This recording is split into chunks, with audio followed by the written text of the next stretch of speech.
I've said this a bunch, but I want to address this. If there is a purveyor worldwide of the message that the United States is that our borders are open and that everyone is allowed to come into the country, the only people pushing that message, telling the world that that is the case, are Republicans. There are no Democrats saying, yes, our borders are open. Yes, anybody can come in. Yes, it's free. It's a free for all across the border. No Democrats are saying that. Everybody who's on the news on the regular saying we have open borders and the borders are like they're just releasing people out into the country. They're not even testing you for COVID, all that kind of stuff. Anything you hear in that order is coming from Republicans. I have yet to find any footage of Democrats saying that at all, and I've been looking. But all the time that you will, if you turn on Fox in an airport in a foreign country, and they play them in a lot, and Sky News, any of those places, if they have Ted Cruz or somebody on, these folks are the ones saying our border is open. The only people saying worldwide on the news, on international news sources, that the American border is open to the people who are coming here are Republicans. Period. Now they could stop, except they would have to admit that they've been lying this whole time. So. Senator Ted Cruz, Mr. Cruz, as always, sir, it's great to see you. This business. You can't start with a lie right out of the box, Kudlow. Getting it under control. Well, at least he acknowledges there's something that needs to be controlled. But I don't understand, A lot. You don't understand a lot. All of a sudden, you blink an eye, and there's 15,000 Haitians under a bridge in Texas. And by the way, I know we're trying to. You don't. Their president was assassinated a few weeks ago, and then they had an earthquake, and then you can literally time that out to how long it took people to to traverse into other countries to escape, and then decide to come to the border. Back, but there's apparently more coming from Colombia. Just what is going on here? How is this possible? This whole year, nothing's been solved at the border. Well, because people like Ted Cruz are on the news all the time saying the border is open. Well, I was actually down in Del Rio last Friday, and I saw firsthand the tragedy that has unfolded there. And what's the tragedy? That they're not getting in, or that they're gathering there? Because you've been on the news saying the border is wide open? The cause is really simple and straightforward. If you go back to September 8th, just a couple of weeks ago, September 8th, there were between 700 and 1,000 people crossing illegally every day at Del Rio, and many of them would collect underneath the Del Rio International Bridge. On September 8th, the Biden administration had planes that were scheduled to go back to Haiti. The vast majority of the immigrants crossing at Del Rio are from Haiti. They had like to, if I might, give me 1 second.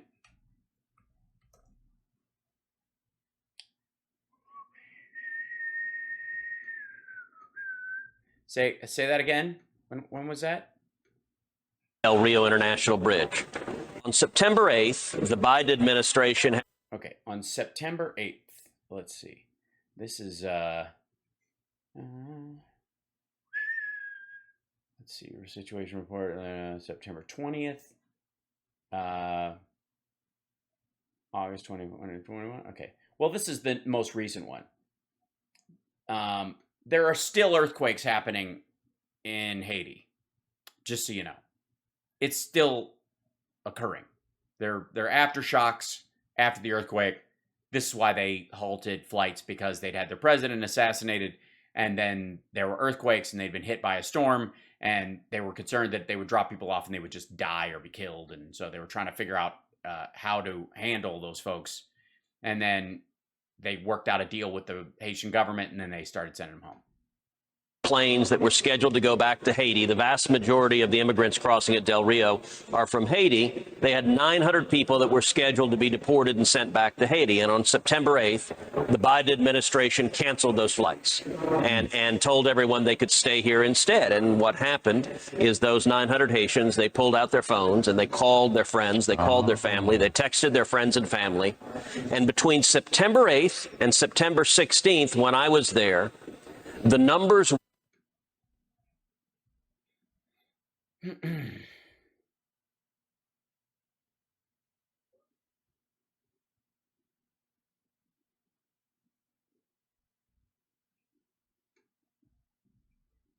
Just letting you know. From 700 to the day I was there were 10,503, primarily Haitian. And three. All right. You counted them yourself, did you? Underneath that bridge. It was overwhelming the border control. It was more than they could process. Yet nobody was storming across it. They actually handled it. Weird. Even higher, up to 15,000. And there's a direct cause and effect. When you don't enforce immigration laws, when you tell people if you cross illegally, we, the Biden administration, will let you stay, you produce... Yeah, they didn't say that. You're saying they're saying that. That's not what they're saying. Humanitarian crisis that we have seen every day since January 20th when Joe Biden was sworn in. You know, Senator, I honestly did not know that backstory. So that does... What backstory? The backstory that you could trace this directly to when the Haitian president was assassinated, the storm hit, and an earthquake hit, and everybody just started scattering. And a bunch of folks have gone to all kinds of countries. This is just the ones that made it to the United States. To explain it, because I couldn't figure it out. But I guess, sir, I want to get you to reconciliation before we lose you. But just last one on the immigration stuff. He's already lost us. I mean, they've had all year to get this thing fixed. The numbers crossing the border. Well, no, this is a totally different circumstance. It's result of something entirely different. These are not migrants just going, economic migrants. These aren't people coming from Guatemala, Colombia, or someplace like that. They're coming from Haiti. It's a totally different group of people. There's totally different reasonings. They're working to stabilize Haiti with the UN and other groups. This just happened. Illegally are getting larger, not smaller. Yep. And I often wonder, this infrastructure bill, why the heck didn't our GOP friends, I'll say, but frankly, it could be Democrats too, put the wall in the infrastructure bill with all... Yeah, that's what's missing here. There's just not a wall in Del Rio. What's going on now? I mean, I can't think of a better infrastructure play than building a wall on the border. How did that not get done? There's no doubt that Republicans should have fought for that to get in there as it Del Rio border wall.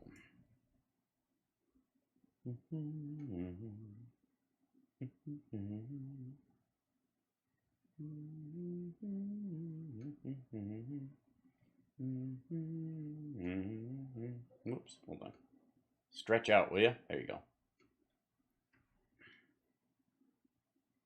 Mean something like that? The Democrats today support open borders. This is a man-made crisis. You showed that footage. By the way, no, they don't. No, they do not. They do not support open borders. The only people going on the news and saying the borders are open are people like Ted Cruz. No one has been on the news saying the border is open more than Ted Cruz. Of Biden at the UN saying we're going to get the border under control. Let me give you a place to start, Mr. President. Come to the Rio Grande Valley. See the disaster that you have created. We've had one... He didn't assassinate the Haiti president or cause the storm or the earthquake that followed it up. That's why those people are leaving. And they didn't all go to the United States. Lots of people are leaving Haiti. A lot of them are going to Brazil and Colombia. There's 11.6 million people in Haiti. Let's see, Haiti population. Yeah, 11.26 million people in Haiti, and 10,000 of them after their president was assassinated. There was a tropical storm, a hurricane, and an earthquake. 10,000 of them have made their way to the U.S. border to try and get across or try to come into the country, and are apparently making themselves available to go through the process, either with paperwork or backpacks and all that kind of stuff. They actually are showing up. They're not storming it. There's some people trying to cross illegally, but all the people who are under the bridge that he's saying is a humanitarian crisis, All those folks are apparently queuing up to actually get a shot to come into the country under under the asylum clause. 10,000 of them out of 11.26 million people in a country where their president was just had his brains blown out by a gang, and they followed that up with a hurricane and an earthquake, and it's still having recurring aftershocks there. But it's Biden's fault that Haiti's a mess. 0.2 million illegal immigrants since Joe Biden was sworn in as president, and it's the direct result of political decisions that Joe Biden and Kamala. How many? President, and it's the direct result of disaster that you have created. We've had 1.2 million illegal immigrants since Joe Biden was sworn in as president, and it's the direct. What do you mean you've had them? Sexually? You must be exhausted. Let's see. Illegal, border crossings. Let's go with 2018. Clearly shows why the Trump administration is on the wrong track. Let's see. Southwestern border migrant apprehensions have dropped to early 1970s levels. A point. There is no migrant crisis. In fact, the flow is nearly at the lowest point in half a century. The number of migrants apprehended about 396,000 people, the fifth lowest since 1973. This is early in 2018. 40% apprehended of children, families. Migrant apprehensions were Border Patrol. That's because he stacked them outside the country. 2018, the average Border Patrol apprehended 23 migrants a year. Unaccompanied families, and there you go. Unaccompanied family unit minors. There you go. This is when the spikes happen. By the way, whoop. Do they have a? I don't know where they have this. And this is October 16th. Unaccompanied children. These are the numbers when they ebb and flow. And of course, we've stacked up people on the other side of the Mexican border all last year because of COVID. Solemn requests made for Mexican authorities, 14,900. Yeah, so they were on the rise up to that point. Let's see. Hold on one second. Let's see. To overall 20. Let's see. Total illegal apprehensions by month. Yeah, here, this is that's fiscal year 2000, 2001. Let me scroll through here. 2009. This is 2018, 2017. Let's see, 2018. Yeah, the lowest was 20. Let's see. So let me show you the Obama years real quick. This is 2008. Okay, so here's 2008. This is first year. They're coming in month to month, and this is the number, blah, blah, blah. Monthly total for that year was 723,000. That's the first year of the Obama administration. Then 556, then 463, then 340, then 364, 420 in 2013, 486, 337. Pretty static around that number. 415, 310, 404 in 2018. The lowest numbers were during the Obama-Biden administration. And they came in with a relatively large number their first year in, but it was in 2007, it was 876. In 2006, this is under Bush, a million one again, 931, 955, 1.2 million, that was 2001, 1.6 million, that was 2000. So we ebb through these basically at the beginning of each decade. That's your kind of timing on this. Just saying. Anyone else buffering a lot? I don't know.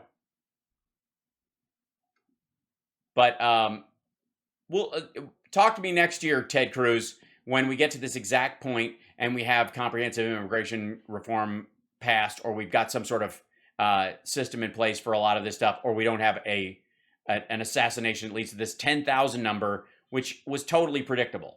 Result of political decisions that Joe Biden and Kamala Harris have made. In particular, three decisions. Number one, on day one, they immediately halted construction of the border wall, literally dropped their tools. There's rusting rebar and equipment that is just laying out there because the Biden administration said, we don't care that we paid the contractors. We're not building another inch of the wall. Right. Number two, because it was it was a waste because it was already past areas where no one crosses.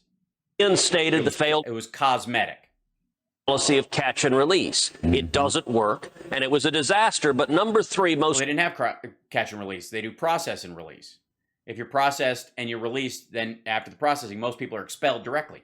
critically, they withdrew from the incredibly successful Remain in Mexico agreement. As you know, Larry, Remain in Mexico It was very successful if you want women and children to be raped and trafficked and the like because they're stuck in cartel towns in Mexico.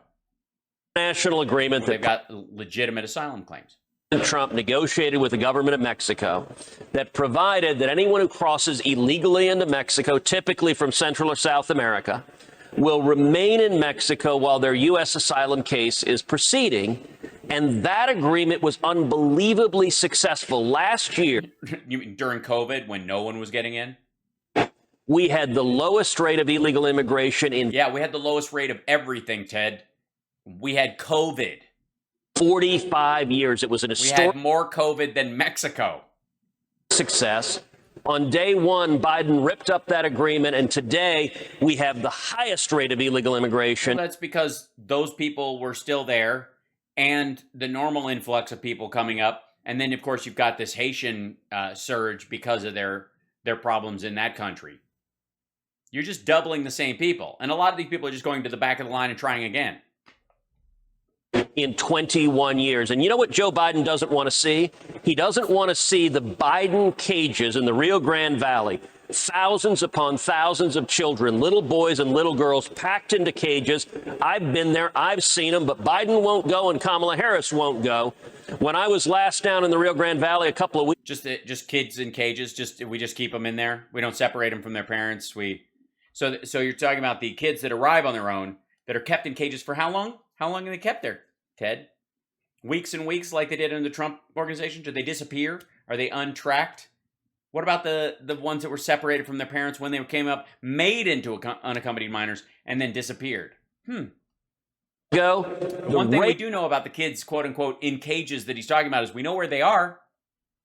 Of COVID positivity in the Biden cages filled with children was 22%. It's a disaster, and it's a man-made disaster. And because of politics, Biden and Harris. Wait, we're actually testing. The Trump administration didn't bother to do it. They just rejected them. We're testing these kids. Are unwilling to fix it. Getting a higher rate of positivity because we're getting a higher rate of testing. Yeah, Senator, it's well said. Yeah, they're like totally. a deer in the headlights. They're unable to do anything to fix this thing. And like they're unable to do anything to fix this thing. Say Biden flights, Haiti, and okay.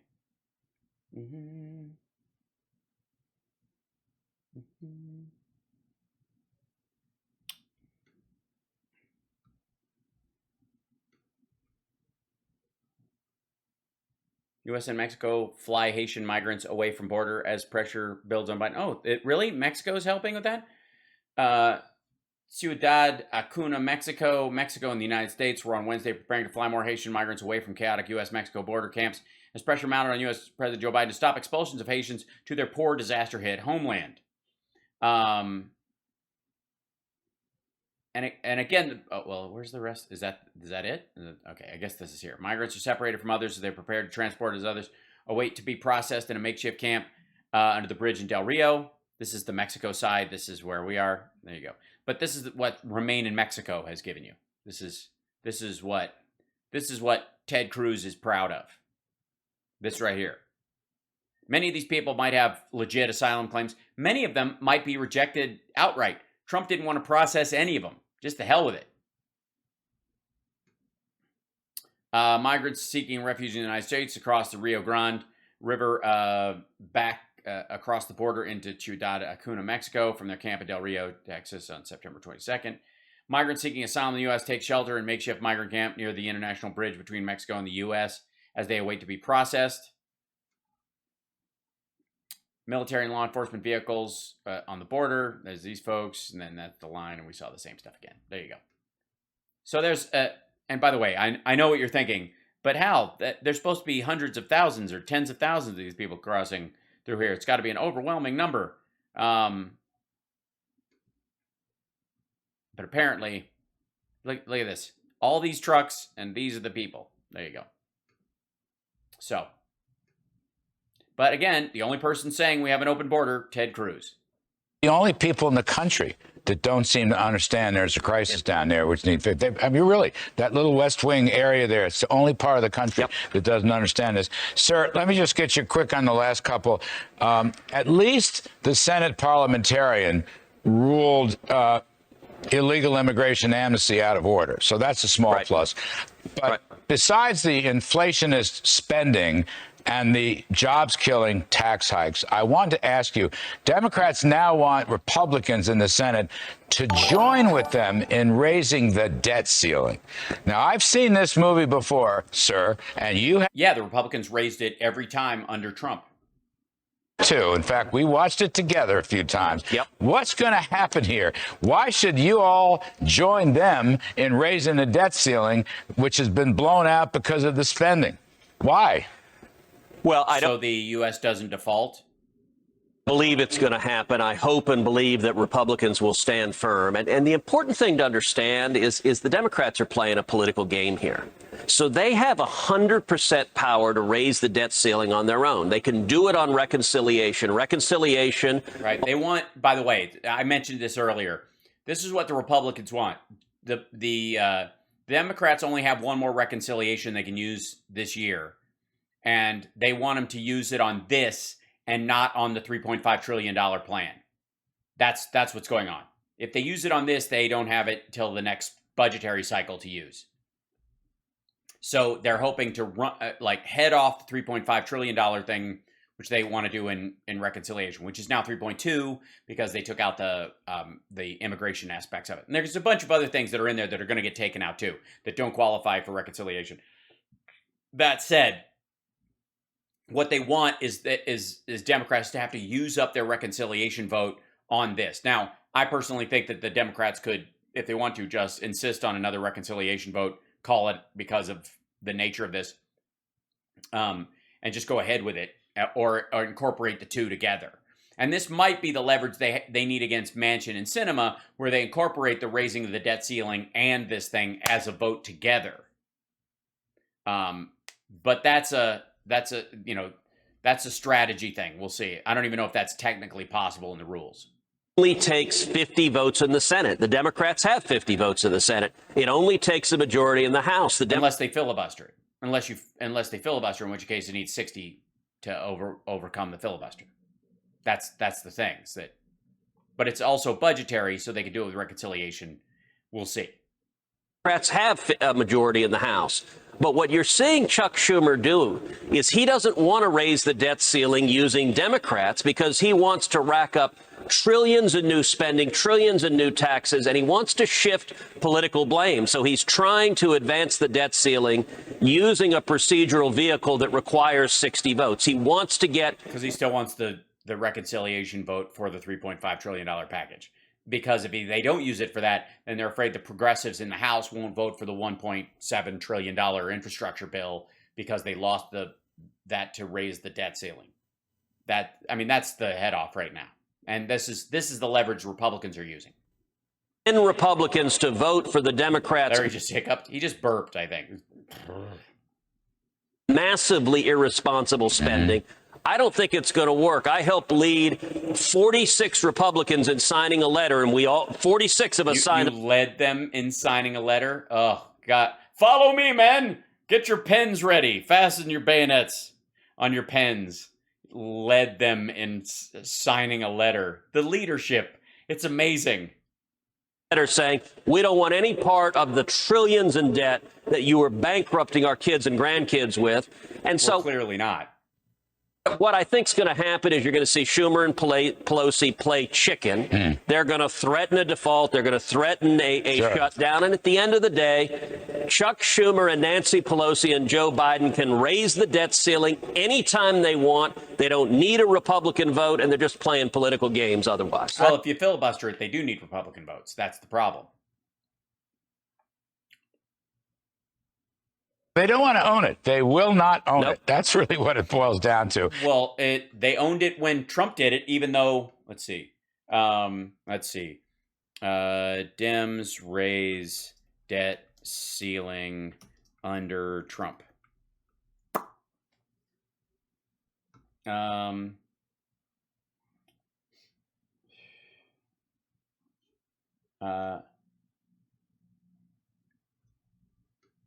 Look at that. There you go.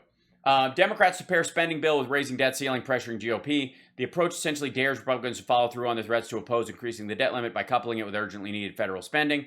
Top congressional Democrats announced on Monday that they would tack a measure lifting the federal borrowing limit through the end of 2022 onto a bill to keep the government funded through December, escalating a brewing showdown with Republicans who have vowed to oppose legislation need to avert fiscal catastrophe. The House is expected to take up the bill earlier this week as Democrats juggle work on their $3.5 trillion economic package with the pressing need to avoid a government shutdown in 10 days and a potential default for the national debt within weeks.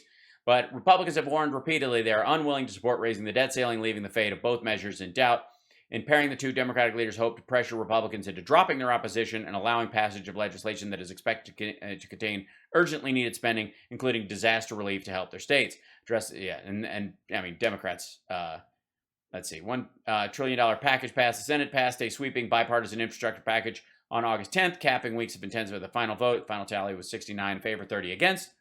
Main areas of spending, $110 billion to roads, bridges, and other stuff. $25 billion for airports, 66 for railways, giving Amtrak the most funding it's relieved. Utilities, $65 billion. Pollution cleanup, $21 billion.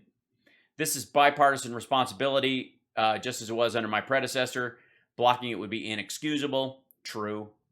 In their statement, Pelosi and Schumer singled out the need to pay for the $900 billion pandemic relief bill that became law in the final weeks of the Trump administration with bipartisan support. The Democrats have raised the debt ceiling each time. They get to pretend like they didn't. And all this spending, Biden inflation, job-killing tax hikes. I wish I had more time with you, Senator. It's such a pleasure. That's not true. No one actually believes that. You again. Hope you'll come back. Larry, you open with a lie that it's good to see him, and then you close with a lie that you wish you had more time with him. It's just rude. No one feels that way about Ted Cruz. No one. Visit us soon. Senator Ted Cruz Look in forward Texas. to it, Larry. All right. Thanks, sir. Yeah.